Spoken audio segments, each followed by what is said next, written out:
Hello friends, എല്ലാവർക്കും ചെമ്പനിപ്പൂവിൻ്റെ പുതിയൊരു വീഡിയോയിലേക്ക് സ്വാഗതം. നമ്മുടെ ചെമ്പനിപ്പോൾ വരാനിരിക്കുന്ന ഭാഗത്തിൻ്റെ വീഡിയോ ആണ് ഞാൻ ചെയ്യുന്നത്. അങ്ങനെ നമ്മുടെ ശ്രുതിയുടെ കള്ളത്തരങ്ങളിൽ ആദ്യത്തെ കള്ളത്തരം തന്നെ നമ്മളെ ചന്ദ്രയെ തന്നെ പിടിക്കുന്നുണ്ടല്ലേ. ശ്രുതിയുടെ കള്ളത്തരം മാത്രം പറയാൻ പറ്റില്ല, ശ്രുതിയും കൂടി ഒരുമിച്ച് ചെയ്തൊരു വലിയൊരു കള്ളത്തരമായിരുന്നു നീലിമയുടെ കയ്യിൽ നിന്ന് മേടിച്ചിരുന്ന ലക്ഷങ്ങളുടെ കണക്ക്. അത് വീട്ടിൽ പറയാതിരിക്കുകയും മാത്രമല്ല, ശ്രുതിയുടെ അച്ഛൻ മലേഷ്യയിൽ നിന്ന് അയച്ചു തന്ന പണമാണ് എന്നൊക്കെ പറഞ്ഞുകൊണ്ടാണല്ലോ ബിസിനസ് സ്റ്റാർട്ട് ചെയ്യുന്നത്. ഇതെല്ലാം തന്നെ കള്ളക്കഥയായിരുന്നു എന്നുള്ള സത്യം എല്ലാവരും അറിയാൻ പോവുകയാണ് കേട്ടോ. ഇത് ആദ്യമേ തന്നെ അറിയുന്നത് നമ്മുടെ സച്ചിയാണ്. നമുക്ക് എല്ലാവർക്കും അറിയുന്നൊരു കാര്യമാണ്, നീലിമയുടെ ഓട്ടം എപ്പോഴും പോകുന്നത് സച്ചിയാണല്ലേ.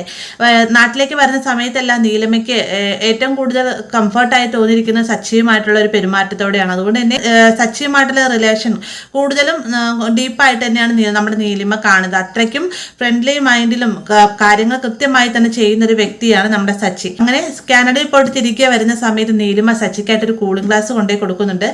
ഈ ഒരു ഗ്ലാസ് സമ്മാനമായി നൽകുന്ന നേരത്ത് നീലിമയോടെ സച്ചി പറയുന്നത്, എന്തായാലും മേഡം തന്നല്ലേ, ഇതെനിക്ക് എന്തായാലും ഭാര്യയെ കാണിച്ചു കൊടുക്കണം, മേഡം ഞാനും കൂടെ നിൽക്കുന്ന ഒരു സെൽഫി ഞാനൊന്ന് എടുത്തോട്ടെ എന്ന് ചോദിക്കുന്ന സമയത്ത് നീലിമ അത് സമ്മതിക്കേണ്ട. അങ്ങനെ ഇരുവരും കൂടി സെൽഫി ഒക്കെ എടുക്കുന്നുണ്ടായിരുന്നു. ശേഷം നേരെ സച്ചി അവിടെ ചെല്ലുന്ന രേവതിയുടെ അടുത്ത് കാര്യം മേഡത്തിന്റെ ഫോട്ടോ ഞാൻ കാണിച്ചു തരാമെന്നും പറഞ്ഞിട്ട് ഒരു ഫോട്ടോ കാണിച്ചു കൊടുക്കുന്ന സമയത്ത് അവിടെ ദേവു ഉണ്ടാവും കേട്ടോ. ദേവു ആകുന്ന ഈ ഒരു ഫോട്ടോ കാണുമ്പോൾ തന്നെ നീലിമയെ തിരിച്ചറിയുന്നുണ്ട്.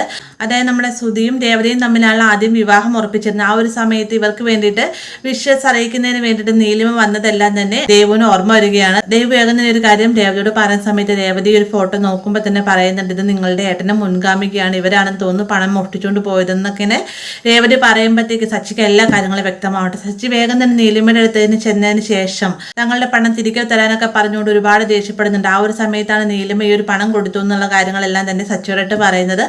ആദ്യമൊക്കെ സച്ചി വിശ്വസിക്കാൻ തയ്യാറാവുന്നില്ലെങ്കിലും തെളിവ് സഹിതം തന്നെ നീലിമ കാണിച്ചു കൊടുക്കുന്ന നേരത്ത്, ഞാനായി വീട്ടിലേക്ക് ചെന്ന് പറഞ്ഞു കഴിഞ്ഞാൽ ആരും ഒന്നും തന്നെ വിശ്വസിക്കാൻ പോകില്ല, ആദ്യം ഞാൻ വീട്ടിലേക്ക് ചെന്ന് സത്യങ്ങൾ പറയാം, അതിനുശേഷം നീലിമ ഞാൻ വിളിക്കുന്ന സമയത്ത് അങ്ങോട്ടേക്ക് വരണം, നീലിമയായി തന്നെ എല്ലാ സത്യങ്ങളും എല്ലാവരോടും തുറന്നു പറയണമെന്നൊക്കെ പറയുമ്പോഴത്തേക്കും നീലിമ സമ്മതിക്കേണ്ട. അങ്ങനെ സച്ചി വീട്ടിലേക്ക് ചെന്നതിന് ശേഷം ഈ ഒരു ശ്രുതിയുടെ കള്ളക്കഥ പറയുന്ന സമയത്ത് എന്താണ് സച്ചി മനസ്സിൽ കണ്ടത് അതേ രീതിയിൽ തന്നെ ശ്രുതിയോടെ പെരുമാറുന്നുണ്ട്. ശ്രുതി പറയുകയാണ്, സച്ചിക്ക് ഞങ്ങളുടെ വളർച്ചയിൽ കുശുമ്പാണ്, അതുകൊണ്ടാണ് അവൻ ഇങ്ങനെയൊക്കെ പറയുന്നത്, ഞങ്ങൾ നീലിമയെ കണ്ടിട്ടുമില്ല, പണം മേടിച്ചിട്ടുമില്ല എന്നൊക്കെ പറയുന്ന സമയത്ത് നിങ്ങളിങ്ങനെ പറയുന്നത് എനിക്കറിയാം, അതുകൊണ്ട് തന്നെ ഞാൻ ഒരു സാക്ഷിയം കൊണ്ടാണ് വന്നിരിക്കുന്നത്, സാക്ഷിയെ ഞാൻ വിളിക്കാമെന്നും പറഞ്ഞുകൊണ്ട് നീലിമയെ അങ്ങോട്ടേക്ക് വിളിക്കുകയാണ്. നീലിമ കാണുമ്പോൾ തന്നെ ശ്രുതിയുടെ കിളിയാകെ പോവുകയാണ്. കാരണം എല്ലാ സത്യങ്ങളും ഇനി തെളിയാൻ പോവുകയാണെന്നുള്ള കാര്യം ഇരുവരും മനസ്സിലാക്കുന്നത്. അവരെന്താണ് ഇത്ര നാളും വീട്ടിലറിയരുതെന്ന് പറഞ്ഞ ആ ഒരു രഹസ്യങ്ങളെല്ലാം തന്നെ നീലിമ തുറന്നടിച്ച് പറയുന്നു കേട്ടോ. ഇത് കേൾക്കുന്ന സമയത്ത് എല്ലാവർക്കും ദേഷ്യം വരുന്നുണ്ട്. ശ്രുതിനെയും രവിയും അതുപോലെ തന്നെ ശ്രീകാന്തും എല്ലാവരും തന്നെ മാറി മാറി വഴക്ക് പറയുന്നത്.